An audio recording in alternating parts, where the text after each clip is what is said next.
All right, welcome everyone to 13.2 and your snow day video.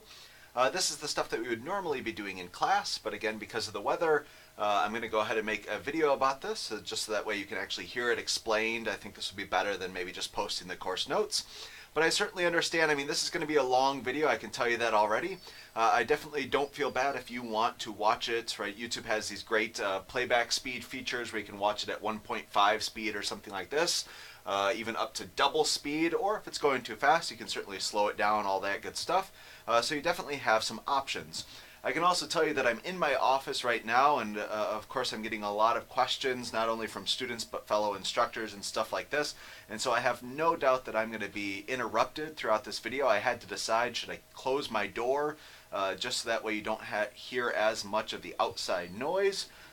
Or should I keep my door open so that way we won't have as many knocks and stuff like this, just so they can see that I'm recording and maybe I shouldn't be disturbed. But I have opted to close my door, which means, there's going to be probably some more knocks at it, and I'll definitely just pause the video. But yeah, so this will not be a flawless video by any means. I'm just getting you prepared for that. All right, so let's get into it. Again, we're talking about 13.2 and 13.4. That was supposed to be Wednesday's class. In the intro video that you watched, I guess before watching this video, right, we started to talk about derivatives and integrals, all that sort of stuff back in, vector functions. So 13.1, we introduced these ideas of vector functions or general space curves, and then in our video we talked about, okay, the derivative is just as you expect, the integral is just as you expect. We played around a little bit with this, taking a derivative, taking an integral, and then we went ahead and we saw some properties and basically came away with all the properties that you would like for derivatives of vector functions basically exist. Even product rules and stuff like this work out well. So with that, let's actually get to the visualization side of the derivative, and that's going to be tangent lines. So I'd like to just remind us really quick about a nice Calc 1 theorem. Interesting. This pen has always been my pen, but okay. Well, we'll see how. So already you see that this is not going to be a flawless video. It wasn't doing this earlier, but whatever. So back in our Calc 1 days, right, we said that the derivative, this thing was originally supposed to be the slope of the tangent line, or you could say the slope of some function at a particular point A. So, this is an x value here.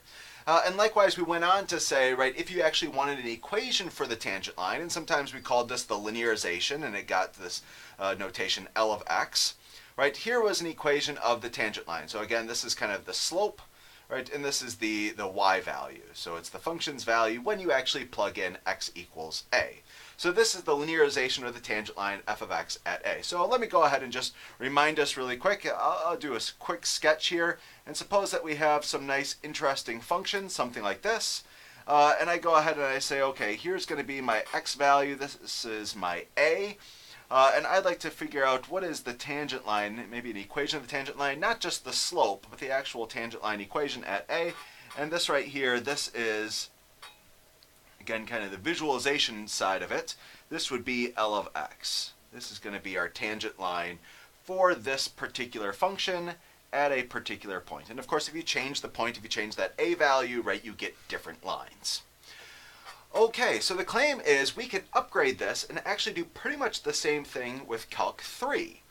So, in this case, if we go ahead and we have some vector function, and you take the derivative of that. So again, this is some vector, and so it has components, and you have to take derivative of each component. This actually is going to be the direction vector, or you could say this is going to be the tangent vector of your vector function r of t at a particular point A.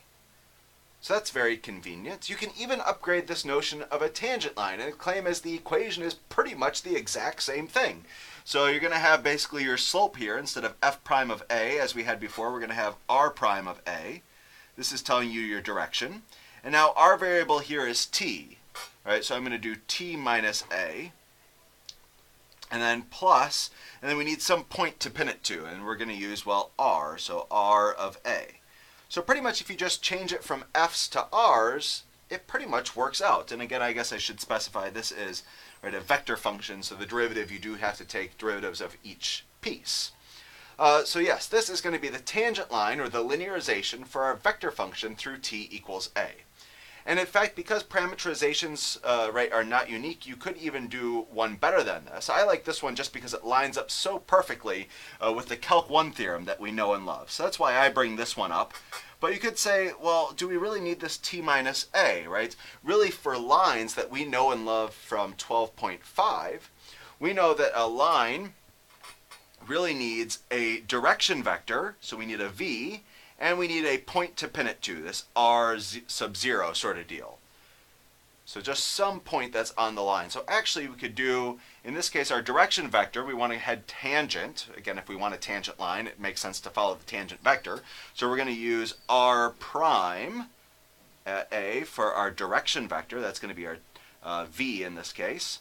That's the one that we go next to our parameter, or next to our variable t. And then plus we need a point to pin it to. So in this case, we're going to do r of a. So it's just the position of this line, at a. So actually, even this one would work. And so when we're doing problems, actually either one of these, again, I like this one just because it follows, our Calc 1 stuff. But if you really like, the 12.5, you just need a direction vector and you need a point to pin it to, either one of these work. They are different parametrizations for the same line. All right, so let's go ahead and get a little bit of practice here and actually apply it to a particular equation. And I have, some parametric equations, so I want to find parametric equations, the tangent line for this curve through a specific point. And so already you see I'm throwing some curveballs at us, right? I've given us an r, some vector function, but I haven't told us what a is. So the question is, maybe one question that we have to answer is, what is this a? Right? And we notice that we would like to go through the point 0, 1, 0. So how can I hit this point 0, 1, 0? This actually will tell us or help us find, the correct a value. So you can go through here and, maybe I'm looking at my first coordinate first and I see that this is just t. This is a relatively nice one, right? So if I would like this to line up with, again, our point over here, 0, 1, 0, this means that t would have to be 0. So this is already telling us what our a value is. A should be equal to 0, and you can see that this works out by just taking that first coordinate and setting it equal to the first coordinate of the point that we want to hit. Again, remember our a value, it's some t thing. So t equals 0, that's going to be the correct a value. And if you are a little bit paranoid, you say, well, why do you have to use the first coordinate? Why not use the second coordinate or the third coordinate? And the claim is you can, right? So for instance, if I go ahead and I use my second coordinate, I say, okay, I want this to be equal to 1. And in this case, so we could go ahead and set it up. It's a little bit more complicated now. So e to the negative t, when does that equal 1? And well, anything raised to the 0th power, e to the 0 would be equal to 1. And the claim is, well, exponentials are 1 to 1 and all this fun, algebra stuff. So actually t equals 0 is the only solution here. So this would also tell us t equals 0. But the claim is there are some that can be quite messy. So I just want to show you the third one really quick. So if you were to take that third one and say, okay, I would like 2t minus t squared, I'd like that to be equal to 0. I'd like to find the time where that's equal to 0. Again, I'm trying to find this good time value, this good a value here. And the claim is, well, we could go ahead and factor this, and we'd get t times 2 minus t is equal to 0. So this actually gives two solutions. So either t equals 0 or t equals 2. So in this case, we couldn't uniquely define or determine what the t value is. You would have to take into consideration some other coordinate, either the first coordinate or the second coordinate. So in that case, not all of them will always uniquely define, but you can see t equals 0 is a solution for every single one of these. T equals 0, t equals 0, t equals 0. So t equals 0 is the correct choice. So okay, we'd found our a value. Now let's go ahead and start collecting some values. So I'm going to go ahead and find r prime of a. Well, again, a is 0, so I'm going to find r prime of 0. And maybe in order to do that, let's back up a step and first figure out just what r prime of t is, So if I take the derivative of my function, my r, with respect to t, I'm going to go ahead and get 1. And the derivative of e is just itself, but then there's that nasty chain rule that says I'm going to have to multiply by the derivative of the inside. In that case, the derivative of negative t is negative 1. And then finally, derivative of the third component, that's going to be 2 minus 2t. So if I'd like to figure out r prime of 0, now I have to plug in 0 everywhere I saw a t. So I'm going to get 1 here. And let's see, e to the negative 0, that's going to be 1 times a negative 1, so that's going to be negative 1. And then finally 0 here, that's going to give me out 2. So that right there is going to be my tangent vector, right? So this is kind of like this theorem back here, the tangent vector. Okay, but I wanted a tangent line. I didn't want just the tangent vector, I want the tangent line. So in this case, it's not going to be so bad. We can go ahead and use L of t. And let's go ahead, I'm going to stick with this one right here. We'll see actually there isn't much of a difference. So I'm going to go ahead and use my r prime of a. Again, we got that was 1, negative 1, 2. Multiply this by t minus a. So again, our a happens to be 0 in this case. Plus r of a. So r of a, that's going to be the point that we actually want it to go through. You can also double check. If you plug in our specific 0 back into our curve here, you should get out 0, 1, 0. So this thing that they gave us right here, this is actually r of 0. This is our r of a value right here. So plus 0, 1, 0. And so if you wanted to go ahead and simplify this a little bit, well, of course, t minus 0 is just going to be t. And we could go ahead and rewrite this as, using our scalar multiplication. This is going to be t, negative t, and 2t, all inside of this vector. And then we're going to go ahead and add that to our 0, 1, 0 vector. And this is going to give us, let's see, t, 1 minus t, and 2t. And so this right here will be the equation for our tangent line. All right, and with that, we're basically halfway through our 13.2 stuff. 13.2 goes relatively quickly, and then 13.4 we have some applications, so that's going to take a little bit longer. So the last thing that I want to tell you about here in 13.2 is really about unit tangent vectors. So unit tangent vectors. And the claim is you could probably even guess what these are going to be. We already know something about tangent vectors. So tangent vectors, we know they are the derivative now of our vector function. So this is going to be a tangent vector. And if we want it to be a unit tangent vector, well then we want to go ahead and divide by the magnitude, right? So in this case, we're going to go ahead and divide by the magnitude of the derivative of our vector function. So we get something like this. Let's do a little bit of practice though. So we're going to go ahead and suppose that we have some specific derivative, I guess here at 5.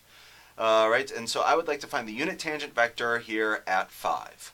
So again, according to our definition, t of 5, and again this is a nice bold t standing for the unit tangent vector here, this is going to be equal to r prime of 5 divided by the magnitude of r prime of 5. And so here we have r prime of 5, we already know this, this is 2, 1, 2.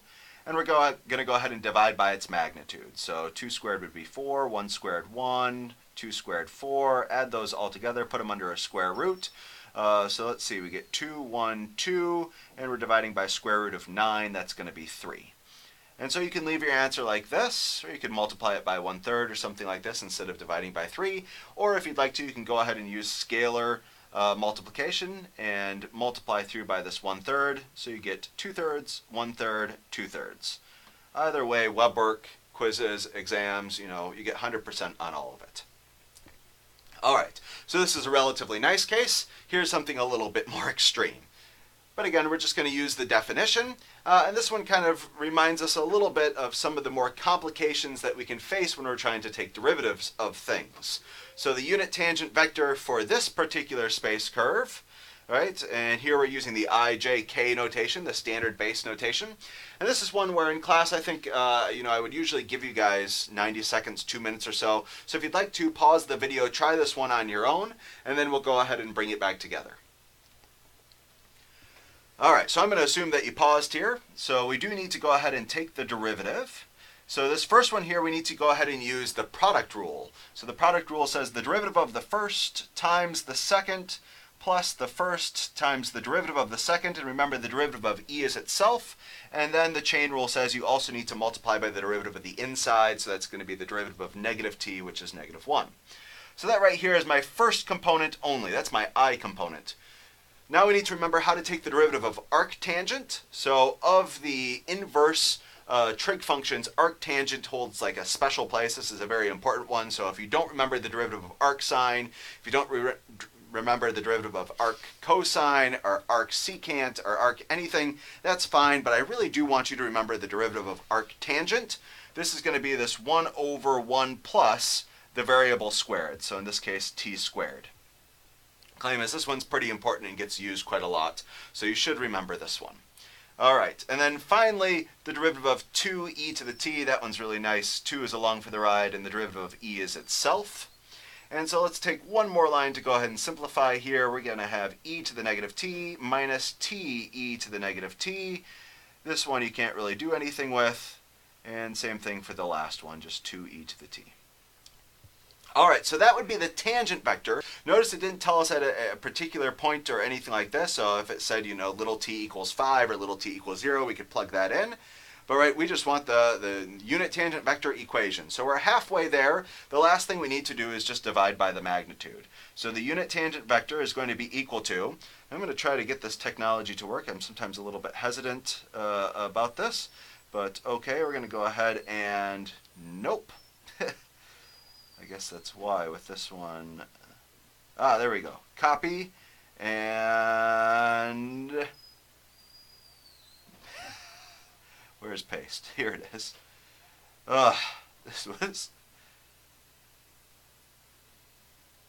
there we go. I'm not sure that that was worth it. Oh man. No, I'm really not sure. All right, eraser. All right, this is what I get for trying to be clever.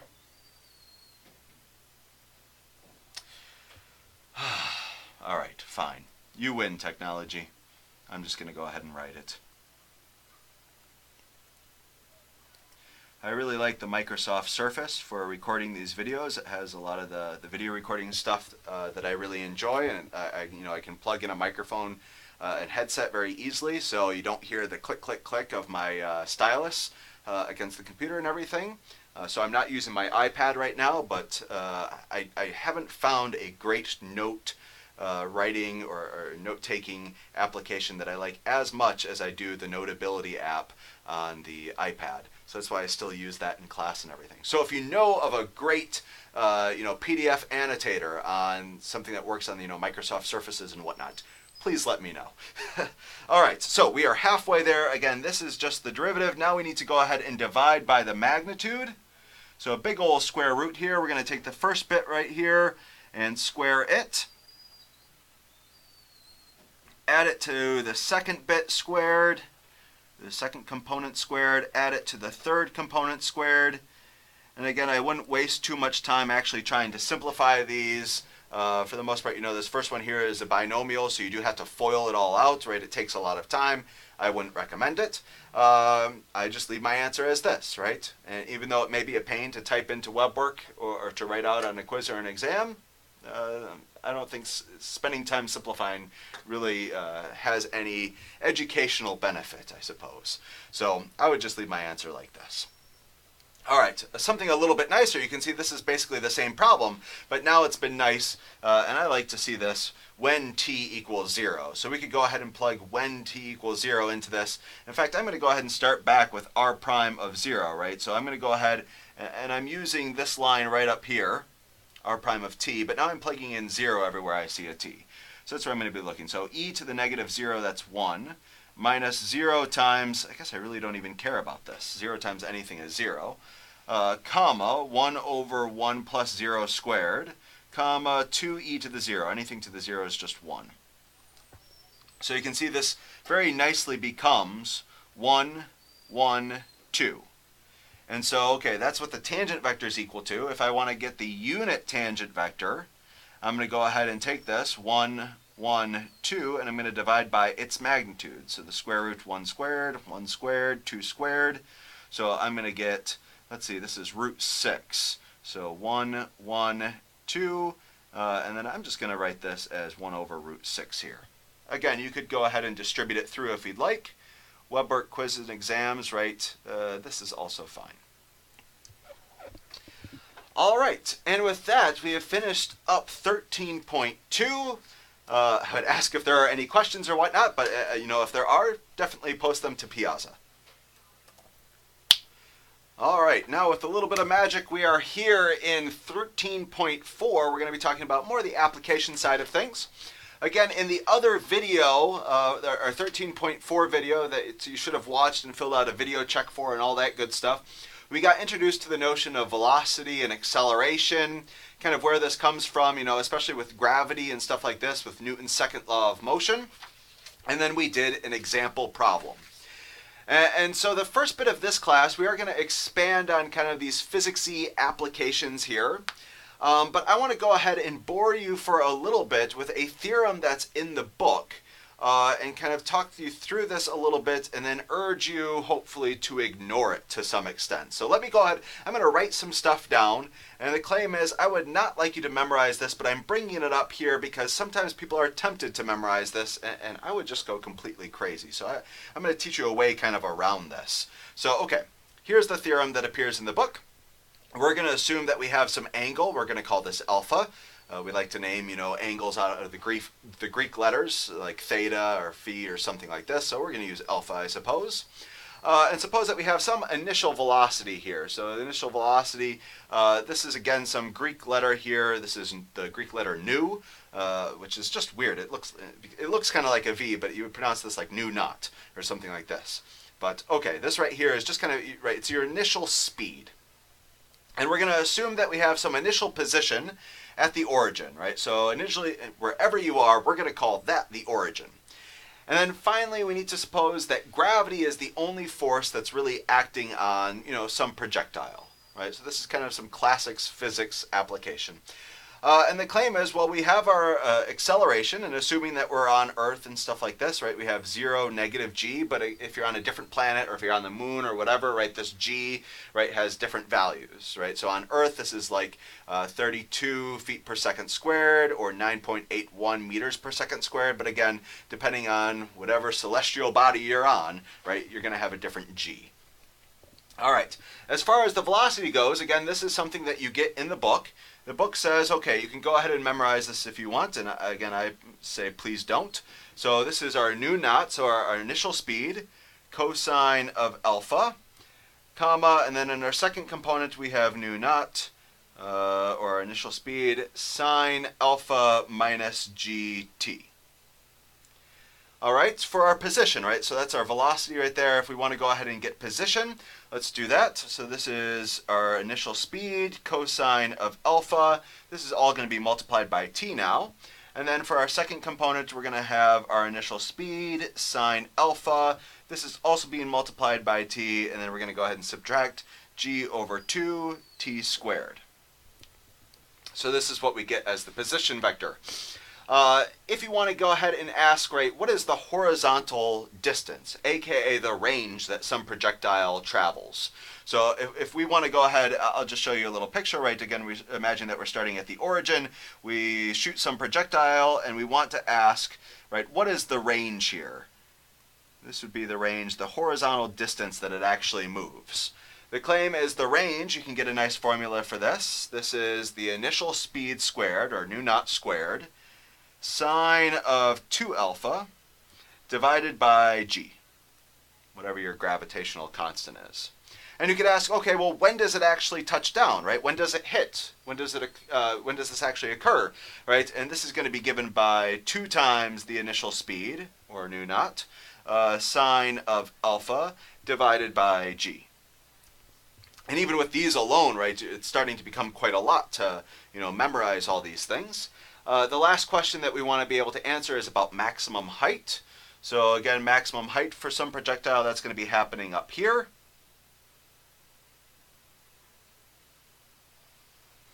So the maximum height, again, this has some equation based on all these starting characteristics. This is going to be the initial speed squared, sine squared alpha divided by 2g. And then finally, you could ask, when does it occur? Right, and the claim is this is the initial speed, nu naught, sine of alpha divided by g. All right, and so here's where I want to get into all this, right? It's tempting that when you're working through web work, right? You could have the book cracked open, you could have these notes cracked open, right? You could become reliant on this theorem right here. But the claim is, right, this is something that's very difficult to memorize, and we need to prepare ourselves for quizzes and for exams, right, when we don't get these notes, right? And if I tried to memorize these, I mean, there seems to be this 2 that's just kind of floating around, and sometimes things are squared, and sometimes they're not squared, and just, I would definitely mess it up. And I mean, if you have a great memory, I mean, by all means, I guess you could memorize it, but I want to teach you kind of a better way to go, and just thinking about the ideas, right? Where these things come from, and then you can just apply those ideas to particular problems. So, here's the ideas, here's where these formulas come from, and then we'll do a few examples of, right, how could we use these ideas to solve problems. So, okay, for this first one, right, this first one was talking about the acceleration. The acceleration, this is the whole force is, the mass times the acceleration, right? So this is the only force acting on the projectile is gravity, right? So that's really where this is coming from here. And then if you wanted to get an equation for velocity, right, the way that you would do this is just by integrating acceleration, right? So if you integrate acceleration, and then you use this fact, right, that the initial velocity, that's going to be, well, whatever that initial speed is, times the cosine of the angle, times whatever the speed is, times the sine of the angle. This is going to help you solve for your constant of integration. But this is kind of a little bit confusing, so let me just kind of justify this with a quick triangle. So, okay, let's suppose that okay, here's your initial position right here at the origin, and you're interested in, right, maybe you know something about your initial speed, so the length of this side right here, and you'd like to break up this vector into its components, right? How much do you travel left and right? So that would be maybe this bottom one right here. And how much do you travel up and down? So that's going to be this one right here. So we want to know what is the speed, right? What are the component vectors that make this up? So the other thing that we know that we have to use here is this angle of the projectile is alpha. So we could go ahead and break this up, right? For instance, if I used cosine, so cosine of alpha is going to be the adjacent, so it's whatever this blue side is over here, the adjacent, divided by the hypotenuse. And the length of the hypotenuse, again, this is the initial speed. And so if you want to know what is that blue thing, right, what is this length right here, well, we could just go ahead and multiply by this nu naught, this initial speed, and we're going to get that blue thing is equal to this nu naught cosine of alpha. So that's going to be this blue side right here. And notice this is exactly what we had right here. So, okay, that's going to be this initial speed times the cosine of the angle of elevation. And then if you wanted to know what the height is, right, how much do you move up and down, well, then you're going to use sine, right? And that's how you're going to get the other one. So even though maybe it looks a little bit confusing, right, its claim is it's not so bad with just a simple triangle. All right, if you wanted to get something about, right, so we already covered B, if we wanted to get something about C, right, so C was talking about the position vector. Well, the claim is you can just integrate velocity. So if you integrate velocity and then you use this fact, right, that you start off at the origin, 0, 0, that's going to help you solve for your constant of integration. Okay, so that's kind of nice. The claim is it gets even better when you start thinking about D and E. So for D, when you think about the horizontal distance, right, aka the range, well, this big thing here is that we have the projectile touching the ground. So in that case, the projectile touching the ground, this is going to be the y value. The y value is going to be equal to 0. So if you just solve for when is the y value equal to 0, and find that good time, well, then you can go ahead and just take that time and plug it in for the x value, and the x value will tell you how much you went left and right. So again, the big thing here is that the height is going to be 0, right? We're on the ground here, and the question is how much did we travel in the x direction, right? How much did we move left and right? That's going to be the horizontal range. Similarly, right, instead of memorizing this horrible formula for maximum height, right, the maximum height occurs, well, we kind of probably remember this from our Calc 1 days. It's when the derivative is equal to 0. But now the problem is, right, we have multiple things that we could take the derivative of, right? We have kind of this x component, and we have the y component. And so if you want to know, right, when it reaches a maximum height, a maximum y value, that's going to be when the y derivative is equal to 0. If you can go ahead and find that good time, right, what time does it occur? And again, if you're trying to answer the question, what is the maximum height? Well, then you could go ahead and take that time that you found and plug it in to the y value, and that would tell you what the height is at that specific time, the time at which the maximum height occurs. Okay, so this is a decent amount of theory and whatnot. Again, I hope I've at least convinced you that you should not memorize this horrible list of formulas, that you should just use the ideas behind how these things are generated. And now let's go ahead and actually use these ideas, that is, to go ahead and solve some problems. So, okay, the first one here, let's just kind of get warmed up a little bit. We're going to find the velocity, acceleration, and speed for something with a position function given here. So, okay, here's my position function. Let's go ahead and find velocity. And so we just need to remember that velocity is going to be the derivative of position. So if you take the derivative, this is fairly quick. There we go. So now we have velocity. If you wanted to find acceleration, we'll take the derivative again. We're going to have 0 to 0. And then finally, if you want to get speed, that's going to be the magnitude of velocity. So if I go ahead and figure out the magnitude of velocity, that's going to be the square root. 1 squared is 1. 2t squared is going to be 4t squared. And then 0 squared is just 0. So all that under my square root here. All right. So yeah, let's hope for these ones, for quizzes, exams, stuff like this. Here's something that's a little bit more difficult, kind of going in this backwards direction. So in this case, I've given us the acceleration, and I'd like to come up with velocity and position. Okay? So this is a clever way, right, that's saying that, hey, you need to do vector integration, right? So if you want to know, okay, what is the velocity, we're going to go ahead and integrate acceleration. So we're going to integrate 1, 2, 0. We're going to do this with respect to time. And so, okay, let's go ahead and integrate this. And again, we're going to integrate each component. So when you integrate 1, you're going to get t. When you integrate 2, you're going to get 2t. And when you integrate 0, you're going to get 0t. And then you have, just like in Calc 1, you have plus a constant. But the only thing that's different here is because we're in Calc 3 and we're doing vector calculus, right? This constant right here is a vector itself, right? It has components.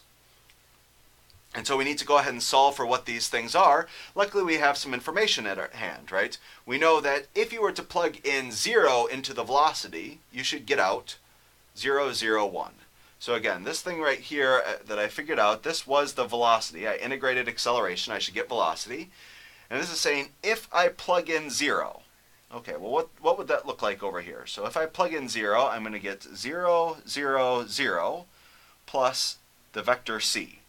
Well, if I plug in 0, I ought to get out 0, 0, 1. So v of 0 is going to be 0, 0, 1. And the question is, well, what should I add to 0, 0, 0 in order to get 0, 0, 1? So this is a relatively nice case, right? The next one will be a little bit more complicated. But yeah, of course, c in this case, we could even do vector subtraction if you wanted. You can get c is supposed to be 0, 0, 1. So therefore, we could go ahead and use this and write our velocity function is going to be t, 2t, and then this is 0 plus 1, right? So 0 plus 1 is going to be 1. Because again, our c is 0, 0, 1. So really this is going to be t plus 0, 2t plus 0, 0 plus 1, right? We're adding that c vector using vector addition. So there's my velocity, so I have this one done. Now let's go ahead and do position.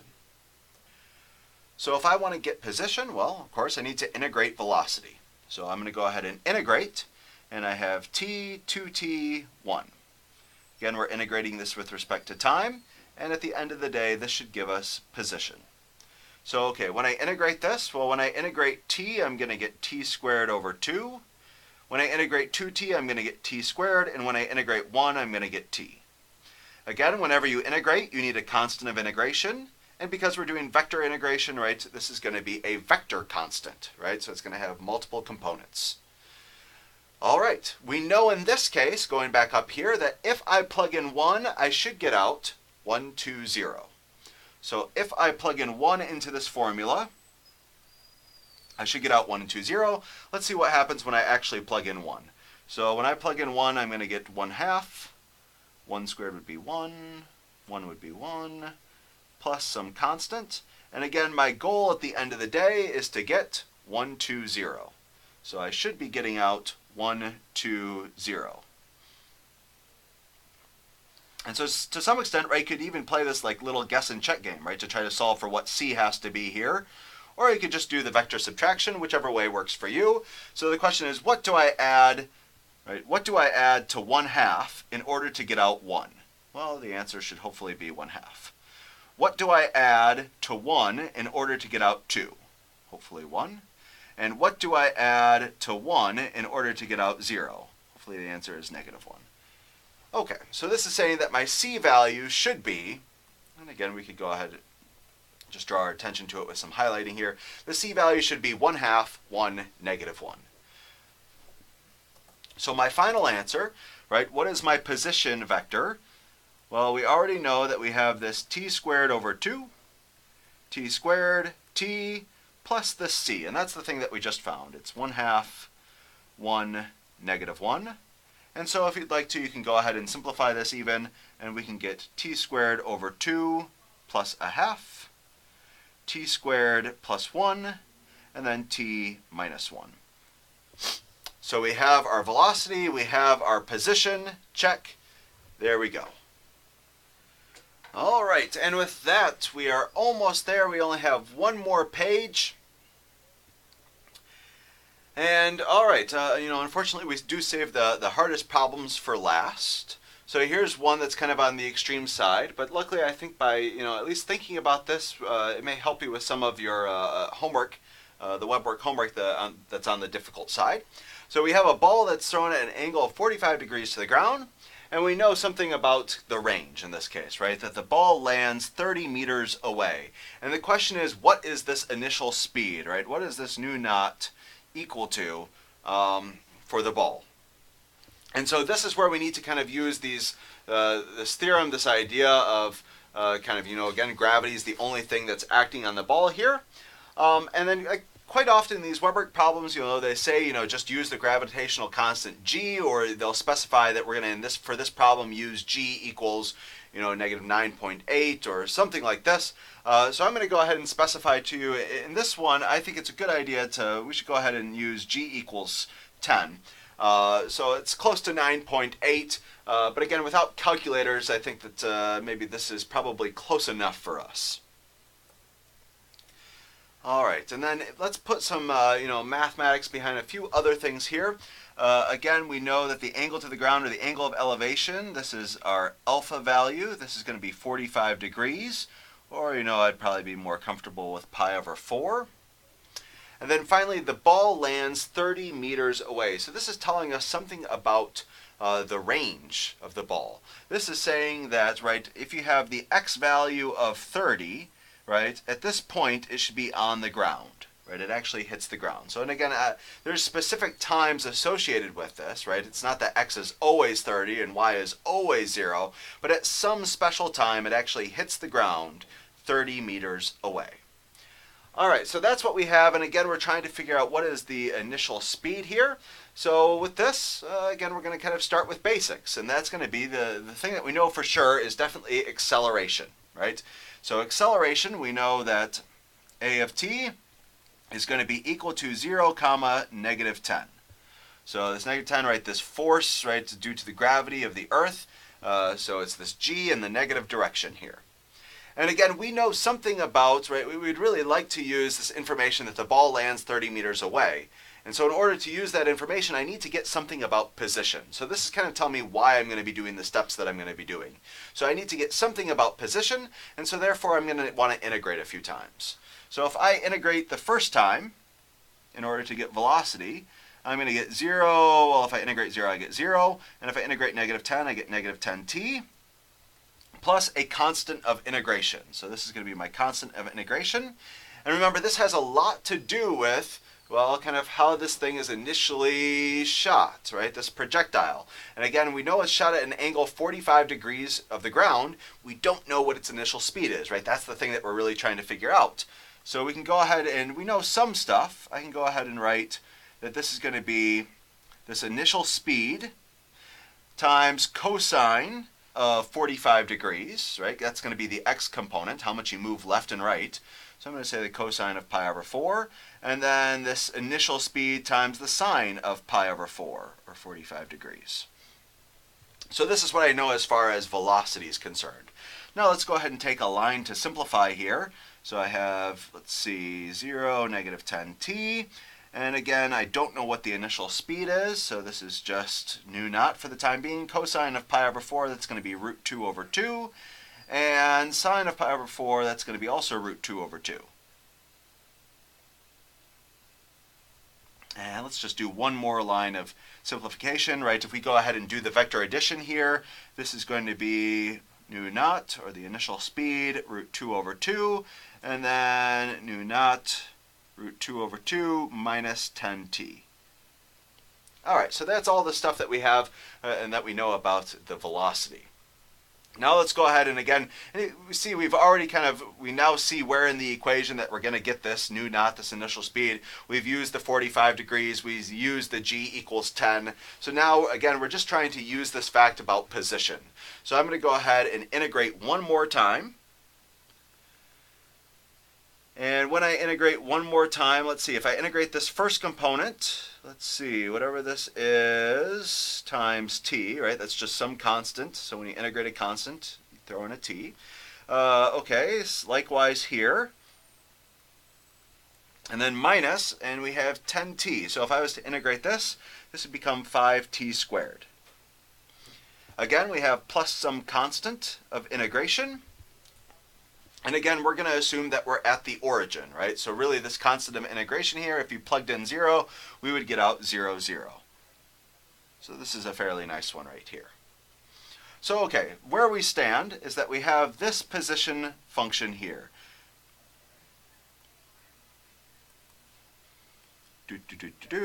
Boring bit. And we don't know exactly what the time is, but there's some special time that this ball hits the ground. So I'm going to say this happens at, and we just need to assign some time value to it. So if you don't like the subscripts, you can use like A or B or something, but at some time, the ball hits the ground. So I'm going to say at t1, right, it hits the ground. We probably don't want to do t sub 0. That's usually kind of the starting point or something like this. But at t1, we're going to say it hits the ground. That's a point of interest, the first point of interest. That's why I'm using t sub 1. Okay, so that being said, if it hits 30 meters away, then if I plug in this special time, we would have at this special time, well, it's supposed to be 30 meters away in the x direction. So if I take that x, right, I should set that equal to 30. And then the other thing that we know is at this special time, it should be on the ground. So, okay, if we take this y component and we use this special time, right, we plug in the special time, we know at this special time it should be on the ground. So aka that the height should be 0. And now we have a system of equations. We are officially back in our algebra days, right? So we have two unknowns, in this case t1 and this initial speed, the thing that we actually want, and we need to go ahead and solve for this. Right, so okay, there's a couple different ways that you can solve a system of equations. I'm going to go ahead and use maybe substitution. To make our lives a little bit easier, I'm going to go ahead and take this and notice that both of these have a t1 in there, and so I can go ahead and divide by t1. So I'm going to go ahead and make this our initial speed times root 2 over 2 minus 5t1 equals 0. So that's just me dividing through by this t1. Certainly t1 is not 0, right? It does not start 30 meters away from where we started. That doesn't make sense. So now I can go ahead and solve. Maybe for this case right here, I can move this 5t1 over to the other side. And maybe actually let's go ahead and divide through by 5 on both sides. So this is going to be 10 over here. And now we have t1 equals, right? So now I can go ahead and take that and substitute it in, right? So that's me using the substitution method here. So I have v naught, root 2 over 2, and instead of t1, I'm going to write v naught root 2 over 10, and we know that this should be equal to 30. So, okay, there's a little bit of cancellation that goes on here. For instance, root 2 times root 2 is going to be 2, so this 2 on top should cancel out with a 2 on bottom. And so I end up here with, let's see, this is our initial speed squared, because there's 2 of them being multiplied together, divided by 10 should be equal to 30. So now I can go ahead and multiply by 10 on both sides, so I get this initial speed squared is equal to 300, and then finally, kind of running out of room here, we should have our initial speed should be equal to the square root of 300. And of course we can simplify this down. This is going to be 10 root 3. Now technically you could argue plus or minus, but yeah, we're not going to shoot it at this negative velocity. That'd be kind of shooting it backwards into the ground behind us, right? So okay, we're not going to be doing this. So in this case, the only answer that makes sense, the initial speed should be 10 root 3. And we can go up here and kind of see what our units should be, right? So we can see already that the meters are from this, right? And this is actually going to be meters per second, and that actually comes from this gravitational constant, right? This gravitational constant makes sense when you're in these metric units and you're using kind of meters per second squared sort of deal. So again, this is definitely, the most complicated one that we've seen, and kind of the algebra is technical with this, but hopefully you can see the idea, right? And the idea is, and I'll just reiterate, right? You start with acceleration, you integrate twice, right? And then you use this fact that you hit the ground at the specific point at some time. So you hit it 30 meters away, right? And so hitting the ground means that the y value should be 0, and the x value should be 30. Right? That's what it means to have a range of 30, right? And then using that, we end up, going into algebra mode, right? How can we solve a system of equations, 2 unknowns, 2 equations, right? And so yes, we need some algebra there. All right, and so with that, we only have one more to go. This one's kind of upping it into the 3-dimensional world a little bit. So a ball is thrown eastward into the air from the origin. So of course the origin in this case, right, because we're going to have 3 dimensions, that's going to be 0, 0, 0.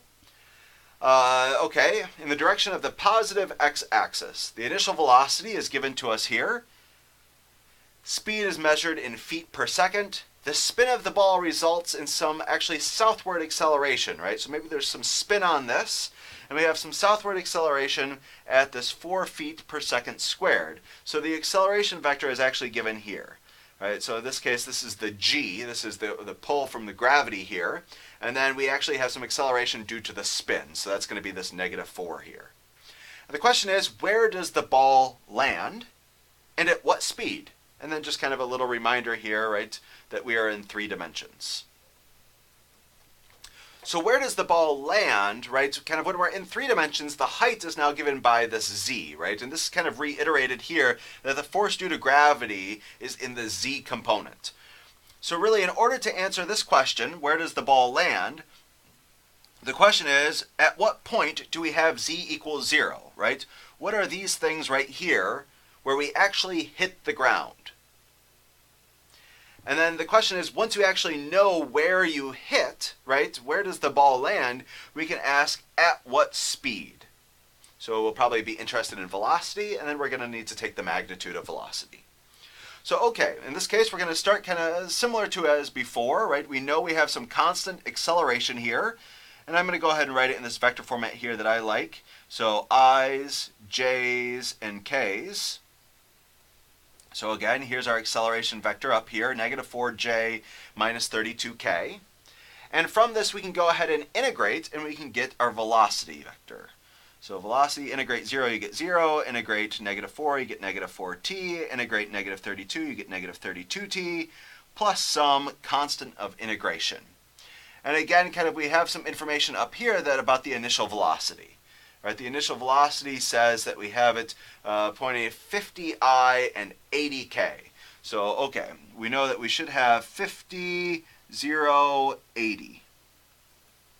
So if I plug in 0, right, v sub 0, I should get this out. So, okay, 0, -4 times 0, -32 times 0. So I need something to add to this, 0, 0, 0, right, initially, when t equals 0 here. Something to add to this in order to get 50, 0, 80. And so, okay, this definitely gives us that c should be equal to 50, 0, 80. That's the nice thing about adding to 0, 0, 0. So, okay, our velocity function, right, as it stands now, if we go ahead and do the vector addition, we get 50, right, because it's the 50 plus the 0 up here. All right, negative 4t plus 0, okay, that's just negative 4t, and then negative 32t plus 80. So negative 32t plus 80.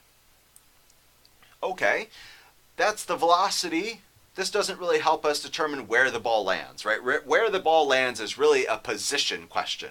Okay, so therefore I need to figure out the position vector. So okay, I'm going to go ahead and integrate one more time here. When I integrate 50, I get 50t. When I integrate negative 4t, I get negative 2t squared. And let's see, this is going to be negative 16t squared plus 80t. Plus some constant of integration, right? And a constant of integration, this plus c. Again, now we're going to go back up here and we have some statement that says, hey, you start at the origin, right? So that plus c is going to be, well, 0, 0, 0. So starting at the origin, we're going to have plus, 0, 0, 0. And now you can check, right? If you plug in 0 here for t, 0 here for t, 0 here for t, you indeed do get the origin. All right, so I just do this because, right, I'm running out of room here. So I'm just going to go ahead and erase this. And again, our goal, what we're trying to achieve is, right, we're trying to figure out where does the ball land? Where does the ball land, right? When does this equal 0? Okay, so let's go ahead and maybe let's take this last component here and set this equal to 0, right? That means the ball has landed. So I get negative 16t squared plus 80t. When does this equal 0? Well, I could go ahead and factor some stuff out. For instance, if I factor out 16t, right? So if I do that, I'm going to have negative t here, and I'm going to have plus 5 here, right? Because 5 times 16, that's 80. And so the claim is it's on the ground at 2 points, right? So if t equals 0, it's on the ground, which that kind of makes sense, right? Because we're at the origin. Or if t equals 5.